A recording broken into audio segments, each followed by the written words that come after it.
At Metropole TVKE across all your social media platforms. My name is Simba Elijah Charles Kenya. Welcome this morning to your official sector trends. And as taste before we went for the break, let's interrogate where we are as the Ministry of Tourism. Are we still in the 2020 numbers? And what is the ministry saying in terms of when we expect that things are going to get better? This morning, joining us in this conversation is the CEO, Kenya Association of Hoteliers and Caterers, Mike Macharia. Mike, good morning, sir. Morning, Simba. Happy to have you around. Yeah, thanks. Happy to be here. Now, the Ministry of Tourism has projected that the revival of the tourism sector to the 2019 figures is set to 2024. Now, the first half of this year has seen Kenya receive over 300,000 foreigners, majority visiting friends and family, while 100,000 are being tourists as the sector gears towards recovery. However, according to the tourism CS, Najib Balala, the recovery still depends on the vaccination drive, with the ministry having allocated 50,000 COVID-19 vaccines to stakeholders. Now, the CS, during the launch of the Magical Kenya Health Protocol 2021, warned that both registered and non-registered establishments that flout health protocols will have their licenses withdrawn. As introduced, Mike Macharia is in the house this morning just to help us put some of that information into perspective. But let's cross over and look at some of the data points that we have for you this morning. Let's remind you where we were as Africa and the world in terms of tourism numbers. If you look around that, there was a time in May 2020 where tourism was almost zero. Actually, it went to zero. That is in Africa, in the fact that nobody was really coming in to the country. Now let's talk about the world in general as well. Same figure represented as of May, albeit that little recovery towards October, and then tanked in December. So we're going to look at exactly where we are in quarter one, quarter two, and quarter three numbers in terms of the world and Africa in 2021. All right. That's where we are also in the country in terms of visitor arrivals all the way from quarter one to quarter three of 2020. And you can actually say that as we got into April, May, June, July, and August, we'll be talking of almost nothing in terms of the visitors who are coming into the country. A special talking point again this morning in terms of wages in that specific sector. You can see that the private sector actually contributes majority of what we're talking about in the hospitality industry in the country, with the public really contributing a dismal figure to that, and that figure remains unchanged all the way from 2015 to 2019. Fine. Mike, does the recovery really depend on the vaccination drive in the country? Yes, Simba, that's the CS is absolutely spot on. Yes. Because if you look at what's happening in the rest of the world, the countries that have been able to achieve a high level of vaccination of their citizenry are beginning to go back to business. Now, when you look at what's happening in Kenya, we're still a bit behind because of a population of close to 55 million. We've only managed just about over 1 million vaccines. Yes. Now, if you take the tourism industry alone, if you target that alone, you're looking at probably vaccinating about 3.1 million people. And the tourists out there are demanding that if they're going to travel, then they need to feel safe.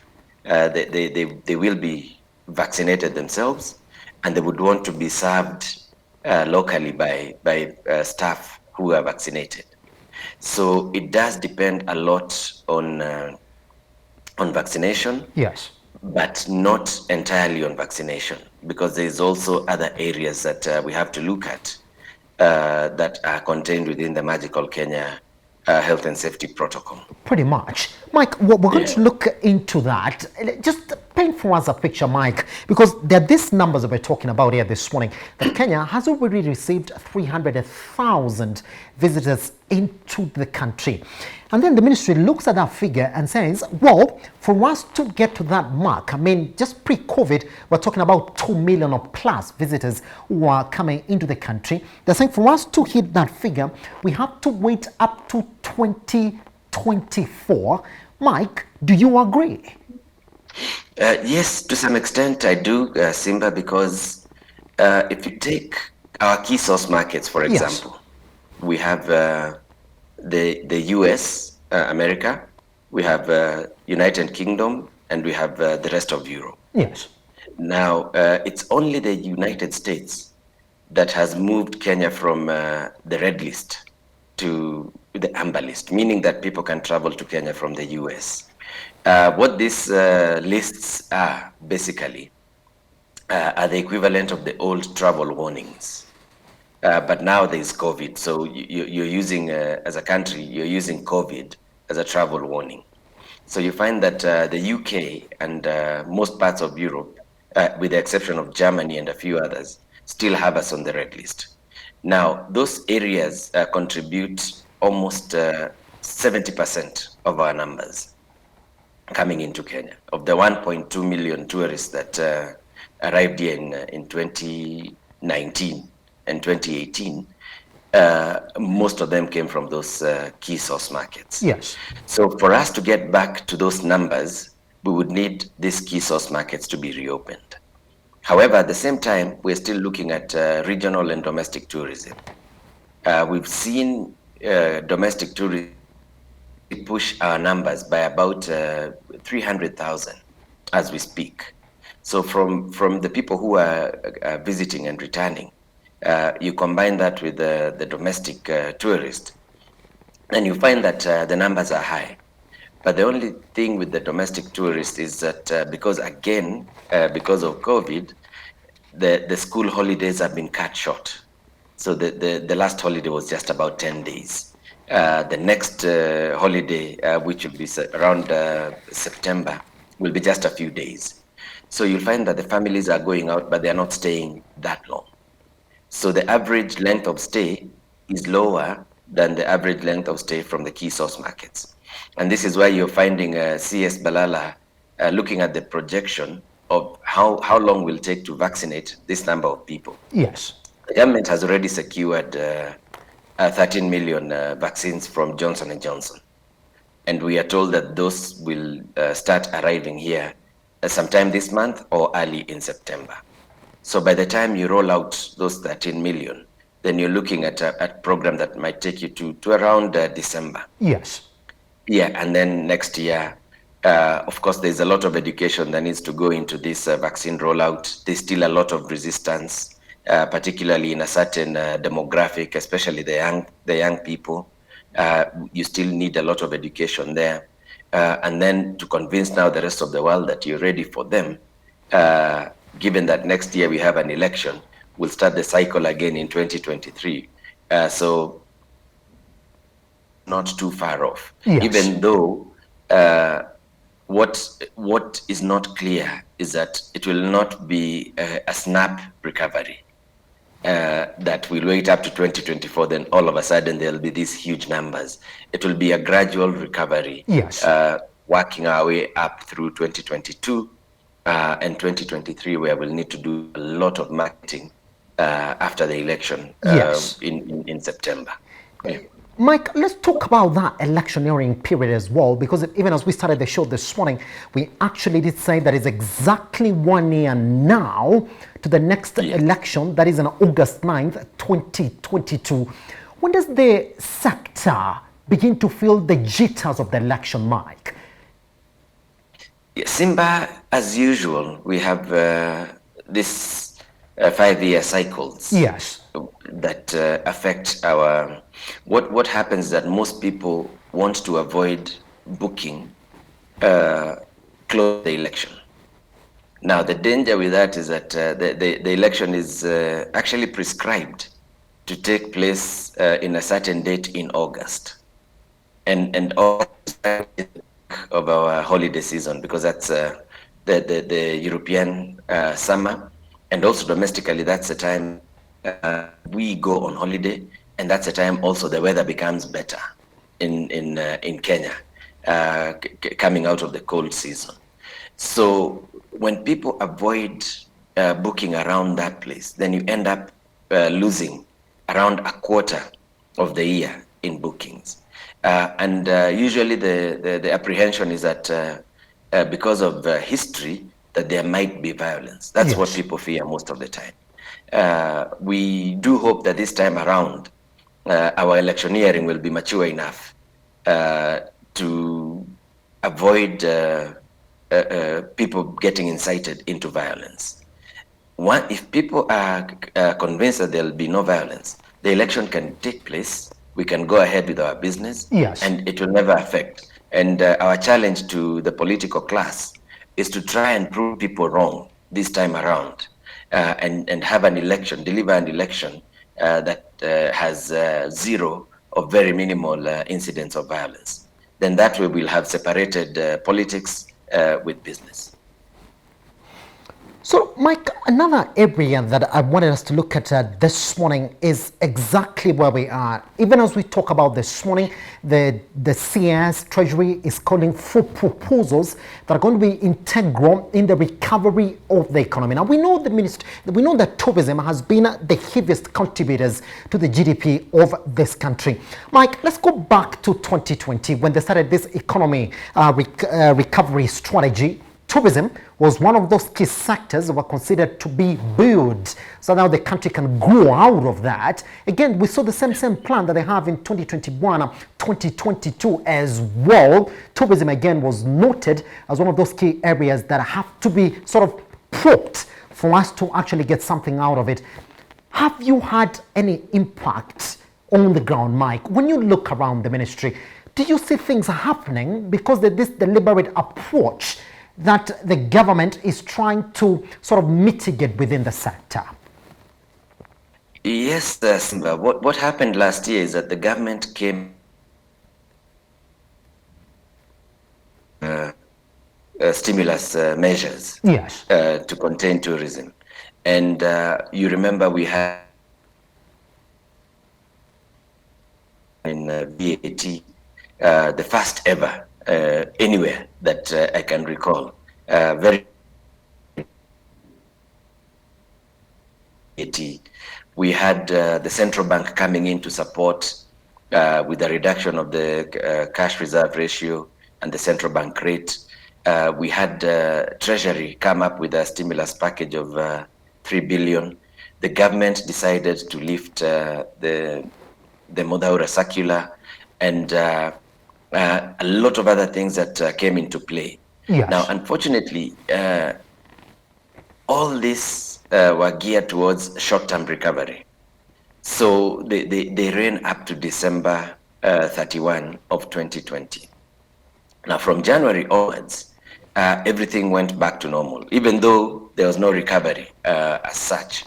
So what we're trying to get the government to do is continue with some of the stimulus packages, because we're still not yet out of the woods.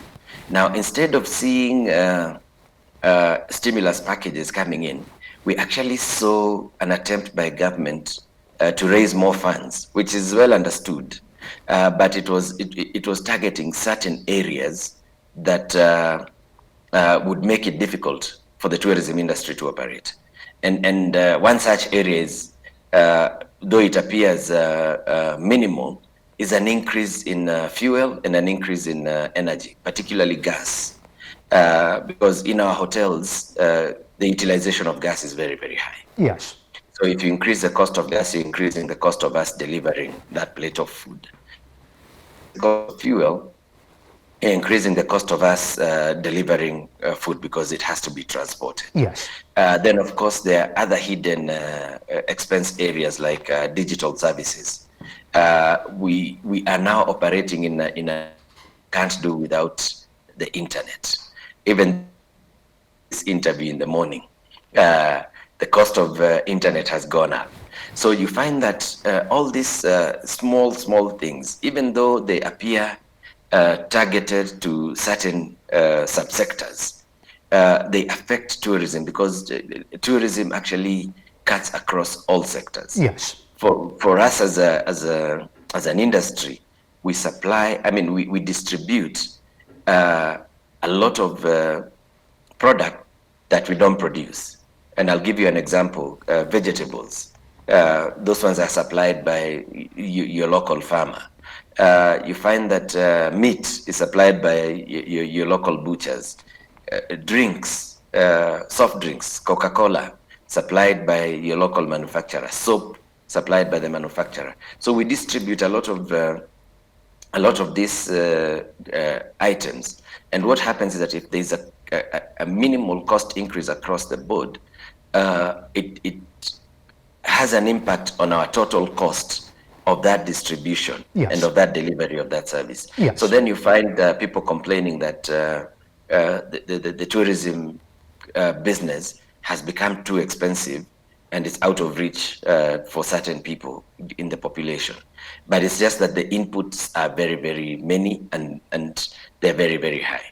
So that's what we are trying to speak to the government to talk about. The other thing is the protocol itself.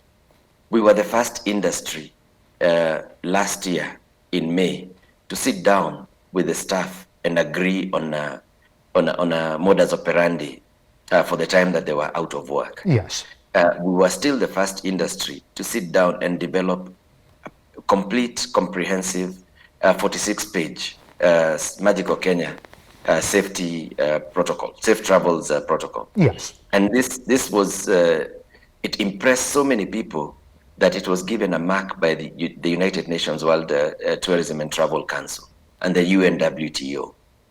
And to show the efficacy of that protocol, we were testing our staff every 3 months. And the turnaround of positive cases within our premises was less than 1%. In fact, at one point, the Ministry of Health told us to stop testing en masse and go targeted now, because then we'd be denying the people who would really be requiring these tests. Yes. So from our industry point of view, what we should be seeing is that instead of the Ministry of Health deliberately locking us down every time there is a spike, what they should be doing is actually investigating how we are able to keep infections so low. Yes. In an industry that has very high person-to-person contact. So instead of grouping us with rogue operators, they should be coming and checking exactly what is happening here. What can we learn from these guys? Yes. What is it that they are doing right? But every time there is a spike, the minister goes out there and announces shut down hotels, shut down everything, tourism. But on the flip side, we are seeing political rallies continuing, which attract a lot of people. We are still seeing places of worship continuing. Some don't follow protocol. We are now we are seeing matatus can go back to full capacity with no protocols. So it leaves us wondering, why are we being classified like that? Pretty much. Mike, you're mentioning a point that I also wanted you to touch on this morning. It's a good thing that you're talking about it, because we've seen exactly what other industries, especially what you mentioned this morning, like the matatu industry within the transport sector, well, they've been allowed to carry fully. Is that what we should be seeing, Mike, also happen in this specific sector? In the sense that if you can come up with a memorandum of understanding, and in fact the CS called it self-regulation, is that what we should be expecting now? And Mike, the other people also say that you can do that, fine. But then it's until we fully reopen the economy that sectors like tourism are going to feel the full impact of any resumption to normalcy, if there's going to be any. Are those two factors tied to each other, Mike? First of all, Simba, we are alive to the fact that to get back to pre-2020 conditions is not easy. Yes. Because obviously we have to protect our staff and we have to protect our guests. Yes. What we are saying as an industry is that our protocols are so detailed such that if we are able to follow them to the letter, we won't have a problem emanating from our properties.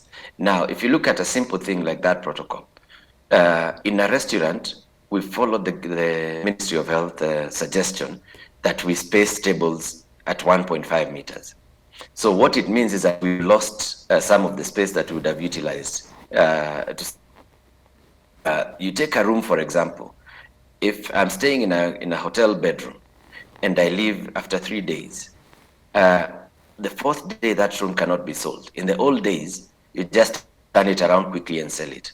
On the fourth day, you have now to strip down the room and clean it, disinfect, and fumigate in readiness for the next client who will come.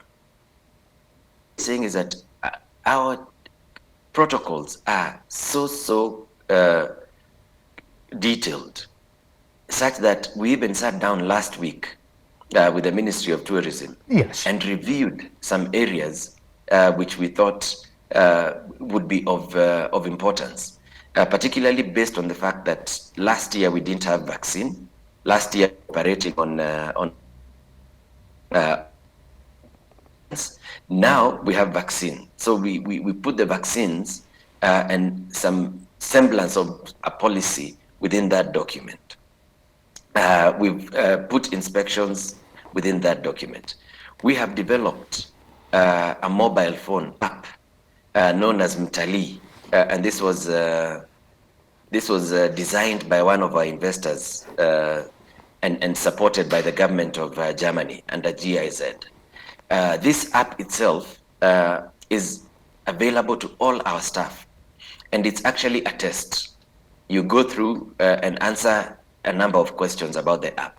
Do you wash your hands frequently? How do you wash your hands? Do you sanitize? Are you wearing your mask?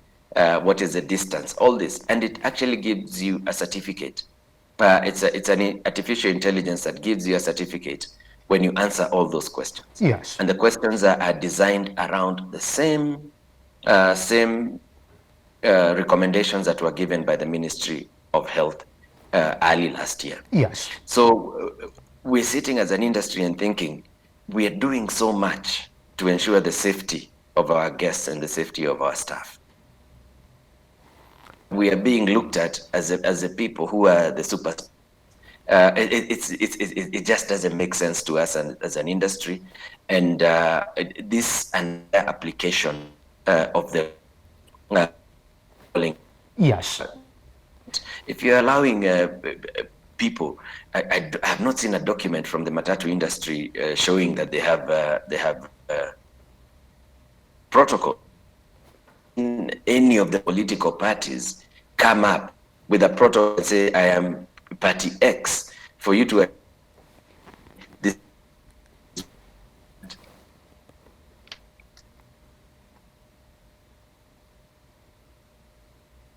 Thanks.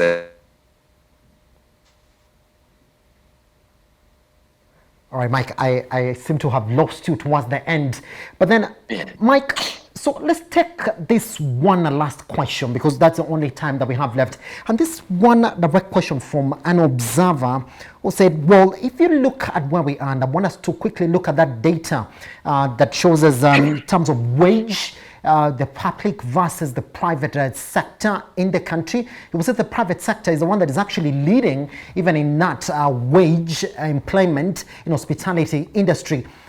Question is, has the COVID-19 reversed this graph that we have here? Because we're saying all the way from 2015 to 2019, the private sector is the one that is leading in terms of that wage employment in the hospitality industry. Because it looks as if the private sector was pretty much exposed than the public sector, Mike. We haven't. We don't have any empirical data on that yet. Yes. We have a resilience center Yes. at Kenyatta University that is able to turn around our research questions very quickly. Yes. And we also have the Tourism Research Institute, which we give some of these research problems. And the kind of information that has been coming out of the studies that we assign to them Very interesting. We find that in an example, 35 of our revenues go to staff, employees. Yes. 25%, for example, is in the value chain, in purchasing the items that I had mentioned before, from manufacturers and farmers and so on. So it's an interesting question that we would like to revisit. And maybe the next time I come back to your show, I can come back with the authoritative data to show that this is where we are and this is where we've been. But having said that, we have this hardcore of people employed. Yes. That 18 months later, we have not even fired single staff. We've not done any redundancies. Yes. So it takes a big toll on the industry. And if we are not allowed to continue earning money, then there's only so much that the investors can do to keep the situation going. Thanks, Simba. Pretty much. Mike Macharia, CEO, Kenya Association of Hoteliers and Caterers, thank you very much for making time to speak to Metropole TV this morning. Thanks for having me. All right, we take a short break. Once we come back, we'll be making sense of what is happening at Kenya Power and also asking the question, where does the government need to spend in its last year of the budget making process, especially in the time when we are exactly 1 year to the general elections? Once we come back here on Economic Review. Good morning.